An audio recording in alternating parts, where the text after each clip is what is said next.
Hello everyone and welcome back to the channel the covers coach. आज जैसा हम लोग देख रहे हैं, आज हम लोग बात करने वाले हैं एक ऐसी बात के ऊपर जो कि बहुत इंपॉर्टेंट है कि how do we get permanent source of focus. Focus हम लोग स्टडीज़ पे करते हैं जब हम लोगों का जो फोकस है वो थोड़ा थोड़ा डगमगा जाता है। तो ऐसा क्यों होता है, फोकस को समझेंगे आज और फोकस को जानेंगे कि क्यों होता है ऐसा बेसिकली, और हम लोग कैसे एक परमानेंट और फिक्स्ड फोकस पा सकते हैं जिससे कि हमारे जो पढ़ाई वाले जो लर्निंग आवर्स हैं वो अप टू 2x हो जाएं। मतलब अगर आप अभी 4 आवर्स पढ़ते हैं तो 8 आवर्स हो जाएं, अगर आप 1 घंटा पढ़ते हैं तो 2 घंटा हो जाए, 2 घंटा पढ़ते हैं तो 4 घंटा हो जाए। ये बहुत ही इफ़ेक्टिव तरीका है और ये बहुत सारे स्टूडेंट्स के ऊपर पहले भी आजमाया गया है और काम करता है।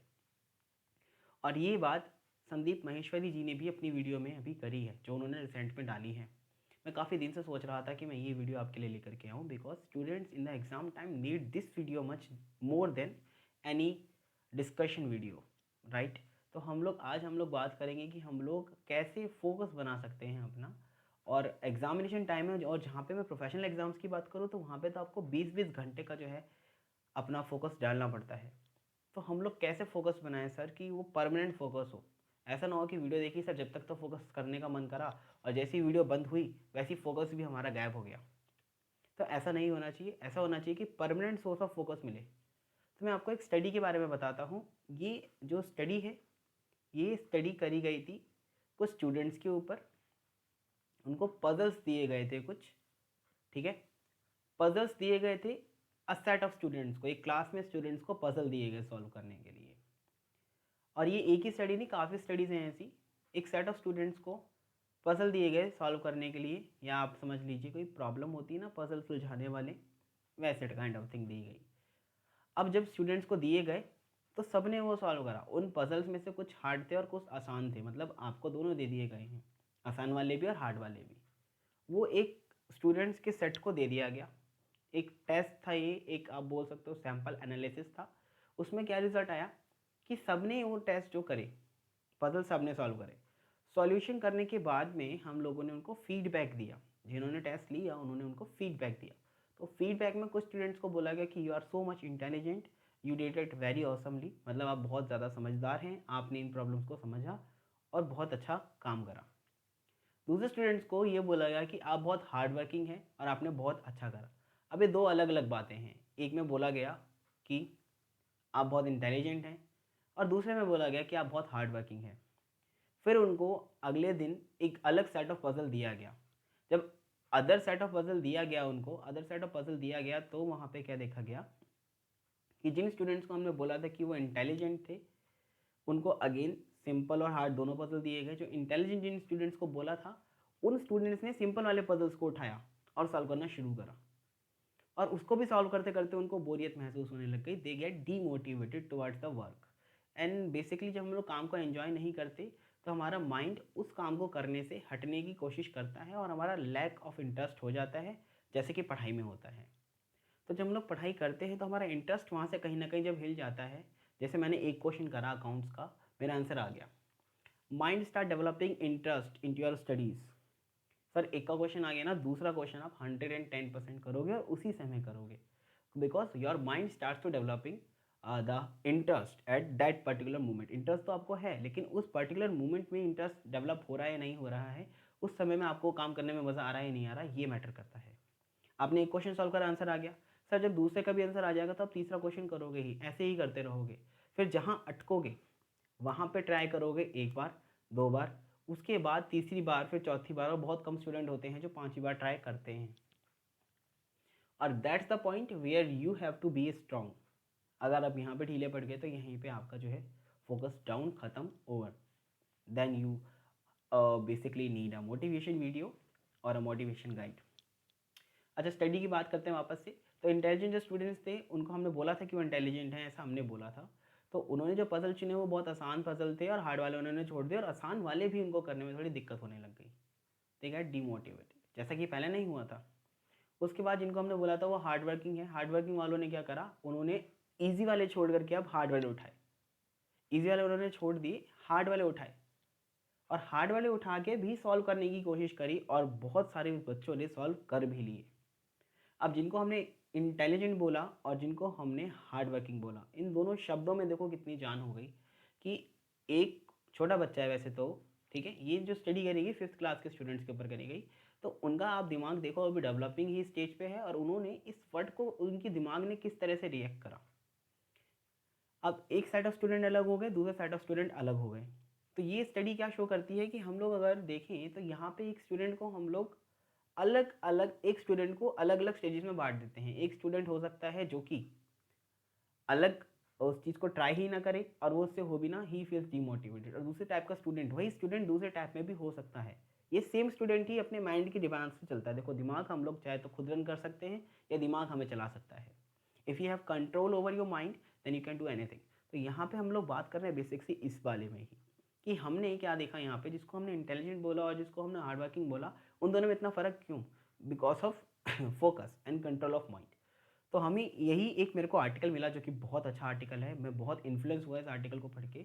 पढ़ता हूँ मैं वैसे डेली एक आर्टिकल, ऐसा आर्टिकल जो मेरी लाइफ में पॉजिटिविटी लाए, गुड वाइब्स लाए। आपको भी पढ़ना चाहिए डेली। तो मैंने एक आर्टिकल पढ़ा, बहुत अच्छी वेबसाइट है ये। यहाँ से आप जैसा स्क्रीन पे देख सकते हैं अभी आर्टिकल हमारे पास में कुछ इस टाइप से है। आर्टिकल में हम लोग बात करेंगे locus of control, the grocery of education reform. काफ़ी अच्छी वेबसाइट और बहुत ही अच्छा आर्टिकल। आर्टिकल रीडिंग बहुत अच्छी होती है सर, बहुत अच्छी। लोकस ऑफ कंट्रोल, लोकस का मतलब होता है सेंटर। देखो यहाँ पे बहुत अच्छी अच्छी बातें लिखी है, मैं आपको पढ़ के बताता हूँ। Locus of control is a psychological concept that refers to how strongly people believe that they control over the situation and experiences that affect their lives. Okay ये कॉन्सेप्ट है जो कि बहुत इंपॉर्टेंट है। ये कॉन्सेप्ट साइकोलॉजिकल कॉन्सेप्ट है जो ये बोलता है साइकोलॉजिकल, दिमाग से रिलेटेड। ये हमको बताता है कि लोग कैसा बिलीव करते हैं। अगेन मैं बोल रहा हूँ, सबका माइंड एक लेवल पे होता है, ठीक है। आप जैसा बिलीव करते हो उस हिसाब से वो डेवलप होना शुरू होता है।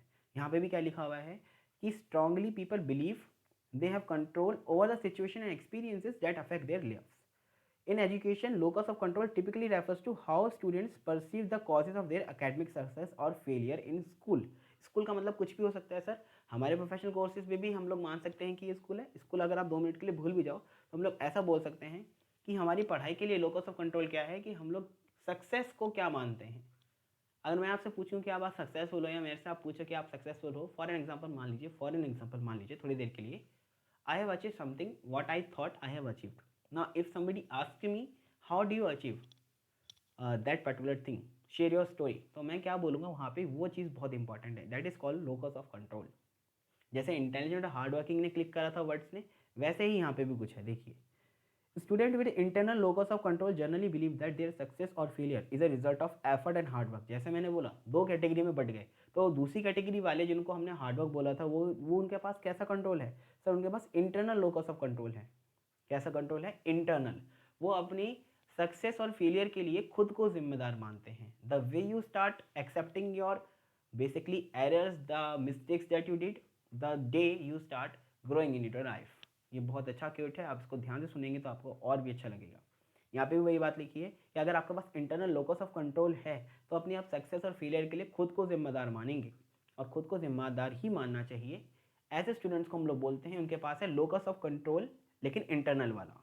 क्या लिखा हुआ है? Generally believe that their success और failure is a result of effort and hard work, they invest in their education. आप उसके लिए सोल जिम्मेदार हैं। Student with in external locus of control, वो स्टूडेंट अब दूसरी कैटेगरी वाले जो समझते हैं हम लोग एक्सटर्नल लोकस ऑफ कंट्रोल पे हैं। Generally believe that their success और failure result from external factors beyond their control. वो मानते हैं कि यार हम लोग के कंट्रोल में थी ही नहीं चीज़। भाई मेरे नंबर आए 39, 40 वाला पास होता है, मेरे 39 आए, ये मेरे कंट्रोल में नहीं था। उस टाइम मेरी किस्मत अच्छी नहीं थी। Category number A. Category number B, भाई मैं 39 आए बिकॉज मैं मानता हूँ मेरी गलती थी, मैंने TDS वाला चैप्टर DT में छोड़ दिया था और TDS ही भरा था पेपर में। तो now you are starting accepting your mistakes.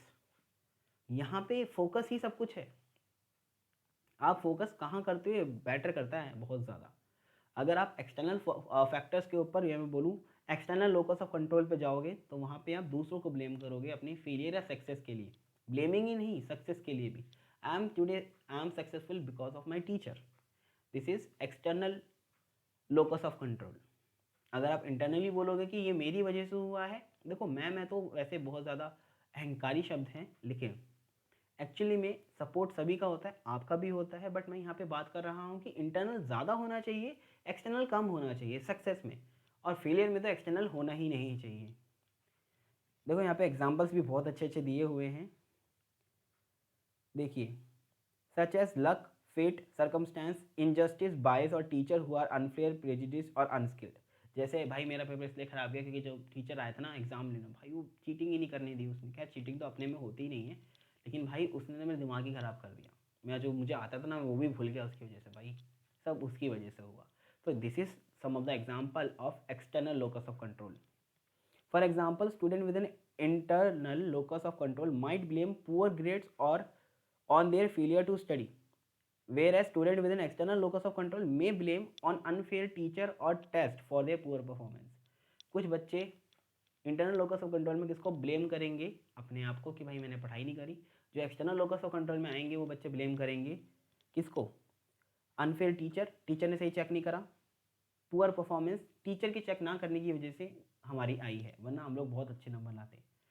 Institute ने मेरा पेपर सही से चेक नहीं करा। इंस्टीट्यूट करता है गलतियाँ, पता है मुझे करता है, मेरे साथ खुद हुई हैं। सजेस्टेड जब मैंने अपनी वेरीफाइड कॉपी मंगाई थी तो उसके अंदर मार्क्स कुछ और आ रहे थे, मैंने लिखा इंस्टीट्यूट को, वो ठीक हो गया। तो it has happen to me also, but ये मतलब नहीं है कि सबके साथ गलतियाँ होती हैं। बहुत सारे लोगों के साथ होती है, बहुत सारे के साथ नहीं होती। You should be always positive. और गलती बहुत बड़ी नहीं होती, पास फेल वाली गलती नहीं होती मेरे अकॉर्डिंग, है ना, मेरे अकॉर्डिंग, क्योंकि मेरे साथ तो ऐसा नहीं हुआ। मेरे 5 मार्क्स उन्होंने कम काउंट करे थे, जो मेरे 5 MCQ सही थे वो उन्होंने गलत कर दिए थे। मैंने लिखा, उन्होंने ठीक कर दिया, मेरा रिजल्ट दोबारा आया और मेरे मार्क्स बढ़ा दिए गए। तो बेसिक सी बात यह है कि मैं मानता हूँ गलतियाँ होती, human errors are there, but apart from that आप पूरे के लिए तो उनको ब्लेम नहीं कर सकते ना, पूरे के लिए तो आप ही रिस्पॉन्सिबल हो। फॉर एग्जाम्पल ऐसे समझना, अगर मैं इस चीज़ को पॉजिटिवली लूँ, इंस्टीट्यूट काटता है एक नंबर तो काटने दो ना, मैं इतने नंबर लाऊंगा कि इंस्टीट्यूट काटे फिर भी मैं पास होऊंगा। That should be the spirit to pass the professional examination. हालांकि काटना गलत है, बट फिर भी आपका गोल पास होना है। अगर इंस्टीट्यूट ने काट लिए मार्क्स तो टाइम किसका वेस्ट होगा? Your time. क्योंकि देखो वेरीफाइड मार्कशीट आने में ही मेरे 9 मंथ्स लग गए थे, रिजल्ट आने के 9 महीने बाद वेरीफाइड आई, फिर मैंने अप्लाई करा, फिर उनके 5 मार्क्स बढ़ाए। अगर मैं फेल हो जाता तो, if I have failed then मैं अप्लाई करता तो 9 महीने तक बैठा थोड़ी ना रहता, 9 महीने में तो मैं एक और अटैम्प्ट दे चुका होता, फिर पिछले अटैम्प्ट की वेरीफाइड आने का भी कोई मतलब नहीं होता ना। तो ये बात है कि आपको पास होना ज़रूरी है। मार्क्स ऊपर नीचे होंगे तो आप कर सकते हो उसको कहीं ना कहीं। ये पूरा आर्टिकल पढ़ लेना, पूरा आर्टिकल बहुत ज़्यादा अच्छा है आर्टिकल। खैर यहीं नीचे एक पैराग्राफ ही बचा है, वो आप खुद भी पढ़ लोगे तो बहुत पॉजिटिविटी आएगी। रोज़ एक आर्टिकल पढ़ो, ऐसे ही आर्टिकल पढ़ने में बहुत अच्छा लगेगा आपको।